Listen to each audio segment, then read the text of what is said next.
किसी शायर ने ठीक कहा है, मेहंदी की पत्ती में लाली है पर नजर आती नहीं। मेहंदी की पत्ती में लाली है पर नजर आती नहीं।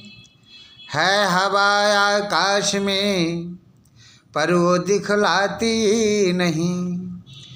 जिस तरह अग्नि का शोला संग में मौजूद है, उस तरह हर कण कण में परमात्मा मौजूद है। मेरा कहने का मतलब यह है कि मेहंदी की पत्ती में लाली है पर नजर आती नहीं। मेहंदी की पत्ती में लाली है लेकिन नज़र नहीं आती है। और नज़र कब आती है? जब हम मेहंदी की पत्तियों को किसी सिलौटी पे रगड़ते हैं और रगड़ने के बाद पीसी हुई पत्तियों को जब हम अंगुलियों पे लगाते हैं और जब पत्तियां छूट जाती है, गिर जाती है, कुछ देर के बाद तो वह पत्तियों का जो मेहंदी की पत्तियों का जो रंग है वो दिखाई देने लगता है। ठीक उसी प्रकार से परमात्मा मौजूद है। जब हम परमात्मा की गोद में बैठते हैं तो परमात्मा का जो स्वरूप है वो दिखाई देने लगता है। परमात्मा निराकार है, सारी दुनिया जानती है, शास्त्रों का भी कथन है। परमात्मा का स्वरूप आनंद स्वरूप है। जब व्यक्ति गर्मियों के दिनों में जब समुद्र के किनारे व्यक्ति बैठता है तो समुद्र के जल की शीतल जो लहरी होती है, गर्मियों के दिनों में मनुष्य के जीवन को आनंदित कर देता है, आनंद आने लगता है।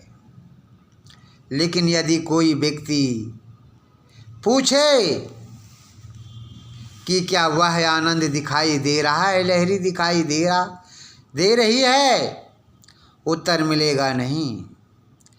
गर्मियों के दिनों में, अब ठंड के दिनों में जब व्यक्ति अग्नि के पास बैठता है तो अग्नि की जो उष्णता मनुष्य को मिलती है, लगता है कि मैं अग्नि के पास ही बैठा रहूं और वह आनंद की अनुभूति करते हैं। लेकिन यदि व्यक्ति से पूछा जाए क्या आपको उष्णता दिखाई दे रही है, दिखलाई पड़ रही है, उत्तर मिलेगा नहीं। ठीक उसी प्रकार से जब मनुष्य परमात्मा की भक्ति में लीन हो जाता है तो परमात्मा का जो स्वरूप है उसे दिखाई देने लगता है। मनुष्य आनंद विभोर हो जाता है और परमात्मा की भक्ति में जब व्यक्ति लीन हो जाता है तो उसे लगता है कि मैं बैठा ही रहूं। तो मैं अभी चर्चा कर रहा था, परमात्मा आनंद स्वरूप है। जब व्यक्ति परमात्मा की गोद में बैठता है तो परमात्मा उसके दुखों को दूर कर देता है। जब व्यक्ति परेशान हो जाता है तब अंत में परमपिता परमात्मा को ही याद करता है। इसलिए हमारा परम कर्तव्य होता है कि हम परमात्मा को याद करें, परमात्मा की उपासना करें। यदि हम परमात्मा की उपासना नहीं करते हैं तो ये मानव का जीवन जो मिला है हमें वो व्यर्थ चला जाएगा। इसलिए दुनिया के लोगों से हम यही कहना चाहेंगे कि परमात्मा की भक्ति जरूर किया करें। तो मैंने जैसा भी कहा कि परमात्मा सर्वत्र व्यापक है, कण कण में व्याप्त है, पूरी दुनिया में व्याप्त है, संपूर्ण ब्रह्मांड में व्याप्त है, हर वस्तु में व्याप्त है। इसलिए हमें परमात्मा की भक्ति करनी चाहिए। मेहंदी की पत्ती में लाली है पर नजर आती नहीं, है हवा आकाश में पर दिखलाती नहीं। हवा चारों तरफ व्याप्त है लेकिन दिखलाई नहीं पड़ती है। जब हम किसी पेड़ की पत्तियों को हिलते हुए देखते हैं तो हम अनुभव करते हैं कि ये पत्तियां जो हिल रही है हवा के कारण हिल रही है। जब वही हवा हमारे शरीर को स्पर्श करती है तो हम ये अनुभव करते हैं कि हवा चल रही है।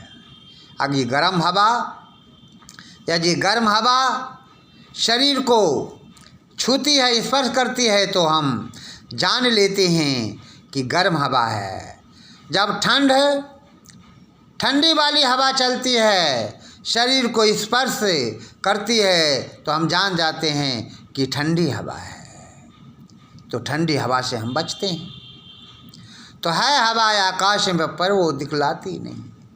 जिस तरह अग्नि का शोला संग में मौजूद है, हमारे जीवन में अग्नि है, अग्नि के बिना काम नहीं चलेगा।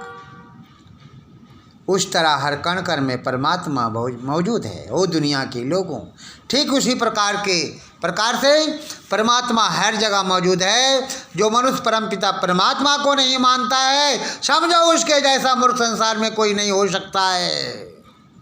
इसलिए मैं यही कहना चाहूँगा कि परमात्मा की सत्ता को स्वीकार करो और फिर अपने जीवन को पवित्र बनाने का प्रयास करो। ये कैसे संभव होगा? जब हम परमपिता परमात्मा की भक्ति करेंगे। ओम नाम सबसे बड़ा, इससे बड़ा न कोई, जो इसका सुमरन करे शुद्ध आत्मा होई। परमात्मा का मुख नाम ओम है।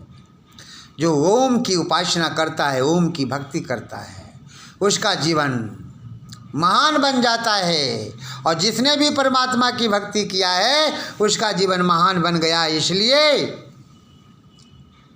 परमात्मा हर जगह व्याप्त है, व्यापक है, कण कण में व्याप्त है। इसलिए ईश्वर को जरूर याद करना। इति ओम।